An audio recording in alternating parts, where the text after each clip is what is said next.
Okay, this next video is about James Chunky de Gale. From his amateur days, de Gale has been impressive. The way he won the Olympics was pretty impressive. Good hand speed, good movement, not getting caught with punches. And he sort of started his professional career, you know, with that same sort of amateur style, getting in, getting out, throwing punches. And a lot of the fans got on his back. He seems to have adapted his style since the Groves fight.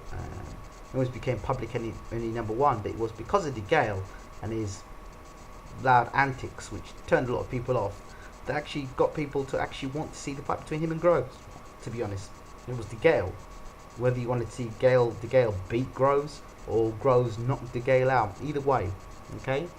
But anyway, we all know what happened in that fight. Some people think de Gale won the fight. Some people believe Groves won the fight. Groves won in a points decision. Anyway, we're moving on. But as a development of a fighter, for me, I think that George Groves, and this is no disrespect to Jimmy McDonald, who I think is an excellent fitness trainer in terms of getting de Gale sharp and fit. But there's two things I'm noticing about James de Gale, and I don't know if any other boxing fans are noticing this. James de Gale is getting hit more in his career more now than ever. And it's concerning, especially when he fought for the European title. He was badly hurt for that European title fight, in a fight which I thought his boxing skills would help. Now the last fight he had, again, he's getting into these walls and sitting on the ropes and taking a whole heap of punishment he doesn't need to be taking. And at this stage of his career, we're not even talking about the Mikkel Kezzers of this world, the Carl Frochers of this world, you know, the Andre Wards of this world, you know, a super middleweight, or Donis Stevenson, Superman, yeah, you know, the big punching guy from Canada. You know, we're not even talking about those guys. And de Gale is on the ropes and he's taking punishment he shouldn't be taking. Now the guy's got so much skill and so much talent.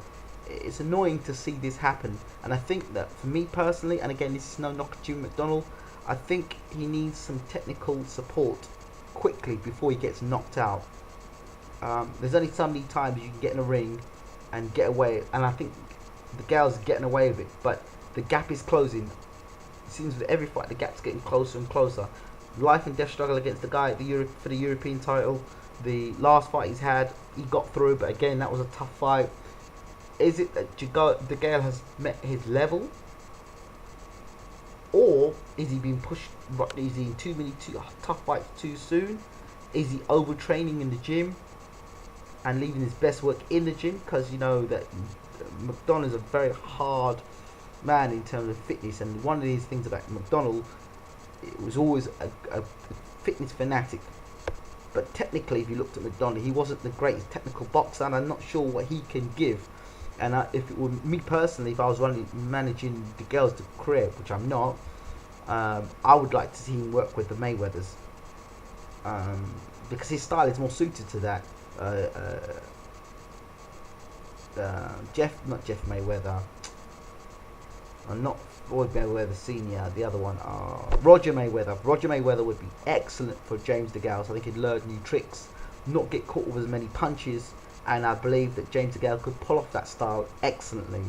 So that would be something. I mean, you can still have McDonald as a fitness conditioner, but do we have to wait for James de Gale to get knocked out for him to make this decision?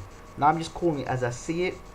That might be a bit harsh, but I'm not going to be one of those guys that call this out after the event's happened.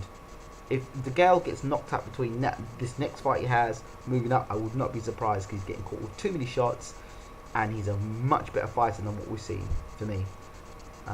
But again, maybe I'm just being harsh.